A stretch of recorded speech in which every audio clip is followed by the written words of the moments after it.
Let's go. get it. All right. Alright. Imagine you are a young adult during the Vietnam War while the civil rights movement is happening. There's a lot of violence going on around you and you can do nothing about it. This is what it was like in the 60s for most people. They were terrified of what could happen. Now imagine someone your age starting a music festival that was supposed to bring peace to everyone's life. Woodstock. Woodstock played a big role in the 60s with counterculture roles. Woodstock was a big music festival that had big-time artists at the time that only had a few fatalities. Woodstock was a big culturally moving festival, but none of the more recent Woodstocks were as big as the first one. So what was Woodstock? Alright. Woodstock was created by four 20-year-olds, Artie Cornfield, Michael Lang, Joel Rosenman, and John Roberts. It switched to different venues 4 times.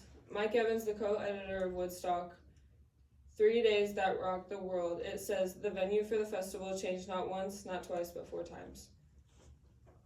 In this article, written by Ed Ward and published on August 12, 2008, it says the festival began to go wrong almost immediately when the towns of both Woodstock and Wallkill, New York, didn't have permission to stage it.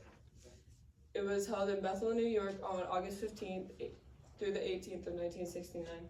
A farmer hosted Woodstock, Max Yosker, on his 600-acre dairy farm, and there was also 300,000 to 300,000 out of the 500,000 that got in for free. It was also the most famous of the 1960 rock festivals.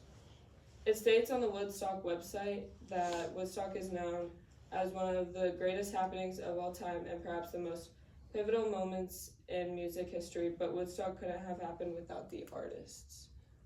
Alright, so these are the performers. So day 1, there was Richie Havens, and then there was Bert Somers, Ravi Shankar, that's that one dude with like the big one. And then there's Tim Hardin, Melanie Sofka, Arlo Guthrie, and Joanne Baez. And then day 2, there was Quill, Country Joe McDonald, which that's the guy yelling right there.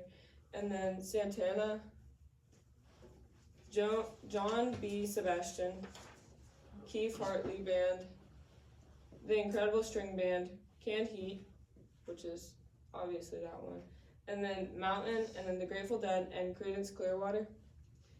And then day 3, it had The Who, Jefferson Airplane, Joe Cocker, Country Joe and the Fish, Janis Joplin, 10 Years After, The Band, Johnny Winter, Sly and the Family Stone, Blood, Sweat and Tears, Crosby, Stills and Nash and Young, Paul Butterfield Blues Band, and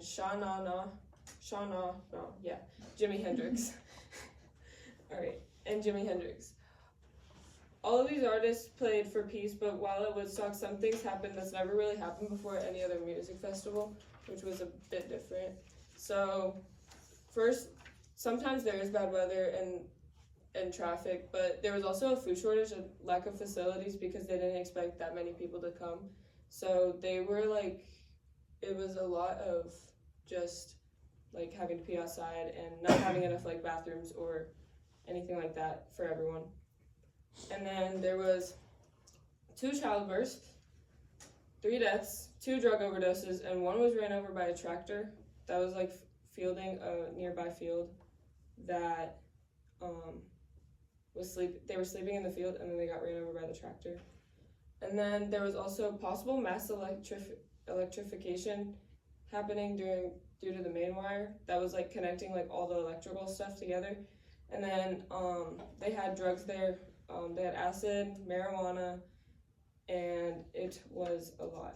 But through all of this, the cultural significance was huge on Woodstock and how it played in the 70s. So at the time, everyone seemed to hate each other, so counterculture was spreading peace and love. This was a place to spread the peace and love and show everyone that they could all get along.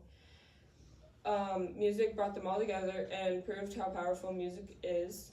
Woodstock defined the baby boomers generation, and then it also inspired many music festivals like Lollapalooza, the US 83 Festival, that's Coachella, Summer Jam, and then that's Bonnaroo. And then, so those were all inspired by Woodstock from the 60s. And it was a huge festival that totally changed the people for the better. It represented the counterculture where they would spread peace, love, unity.